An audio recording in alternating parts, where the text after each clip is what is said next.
Kia ora koutou, and welcome to week 11 of fiction writing. Hang in there, we're almost there. You can do it.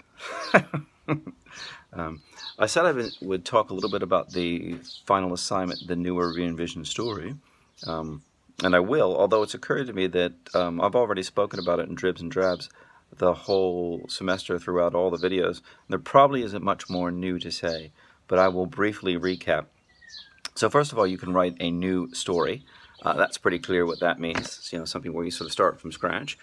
But the great thing about the possibility of a re-envisioned story is that if you inadvertently hit upon some elements that you've hit upon in your previous stories, which is highly likely, that's fine, because then the marker can just interpret that as re-envisioned.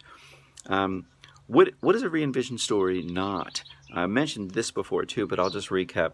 So I think oftentimes when you're starting in your writing journey, what you imagine is a revision, a holistic revision, starts to seem smaller and smaller.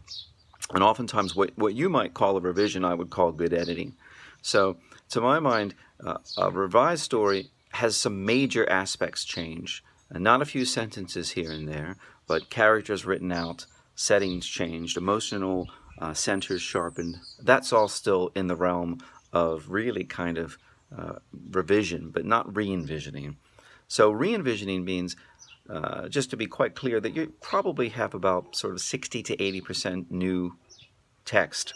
I mean, obviously you're going to continue to have the ends and the tha's, but you've really reconsidered this story very holistically. You probably don't have the same characters, or if you do, you've really reimagined who those characters are and what their relationship is to one another.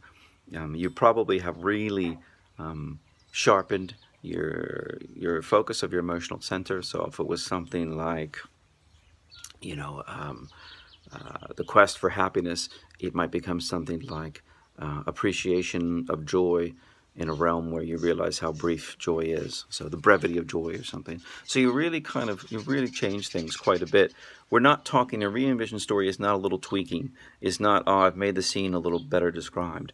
But things like, well, the scene's in many ways the same, it's a castle, but whereas before the story was set historically in medieval Germany in a castle, now it's set in 2019 in a Hollywood castle. So that's kind of more re-envisioned, something where maybe we're not even sure that it's the same story, and you might even have to explain to us how the story is the same. That's kind of more what re-envisioning is. I hope that's really clear. Good luck as you go into this final part of the semester. Next week, I want to talk in the last video about evaluations, because they're really, really important to us. And I think maybe sometimes students don't understand just how central these teaching evaluations are. And you'll be getting a link at some point here that asks you to fill out an online evaluation of the course. And we really need you to do that. It actually is vital to continuing to run the course. But we'll talk more about that next week.